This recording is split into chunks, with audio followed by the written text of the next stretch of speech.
Hello and welcome to the second video in the Analyzing PowerShell Payloads series. In the first example, we learned how to extract the C2 data from a standard PowerShell payload using Gunzip and from base64 within CyberChef. In this example, we'll be building upon the lessons from the first video to demonstrate some additional obfuscation techniques and how analysts can apply more functions within CyberChef to extract the C2 information.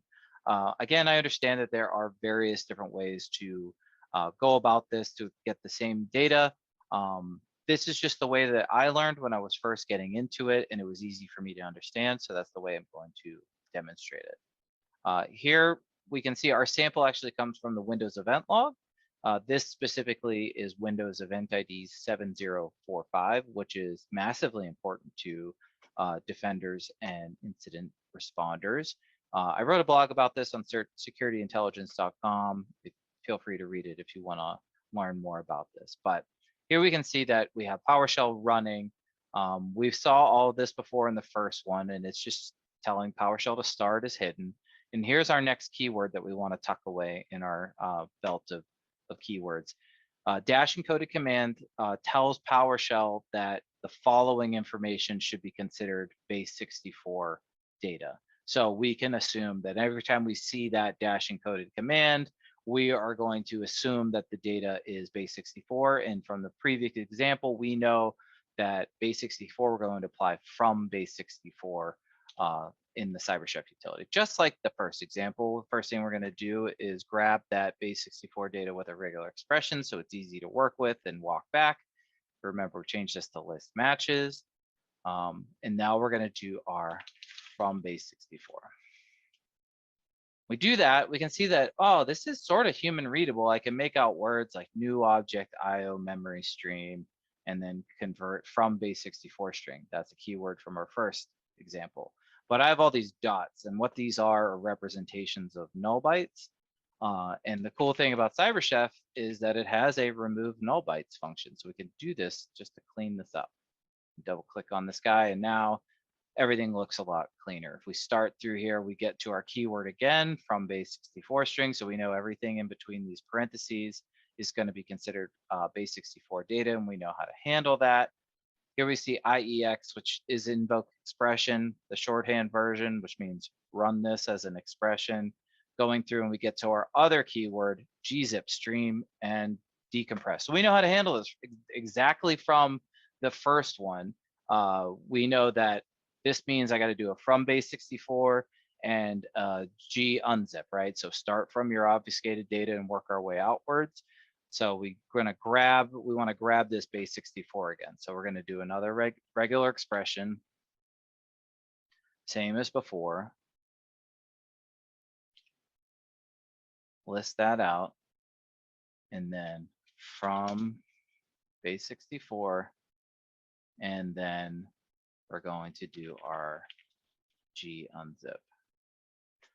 And now we have some human readable information. Just like the last time, this is stuff where it's, designating some functions and specifying some variables. Just by looking at this, you'll know as you go through this by default. So like when you see this do it and set strict mode version 2, as long as the person hasn't modified anything here, I know, well, at least I know from doing all this all the time, that this is the DKMC shellcode payload, which means it's don't kill my cat is what it's called. You can Google it. And it is a tool to obfuscate shellcode that's going to execute, but it's going to put it inside of a polyglot image. And it's a way to bypass detections because the images are 100% legit. So it puts some shellcode in there, and it's an additional obfuscation thing. But all of this looks like our previous example, right? And if we go down here, we can see, oh, I recognize this again, right? We got our byte array and our keyword from base64. So we know that this is base64 data. This is exactly like the first example. Okay, so I feel good about this, right? Everything about this makes me think that this is going to be kind of just like last time. So let's go ahead and do the same thing again. So we're going to do our regular expression at the end. We're going to grab our regex. list that out, and then we do from. Oh, so something didn't work, right? So something is different. So let's walk this back.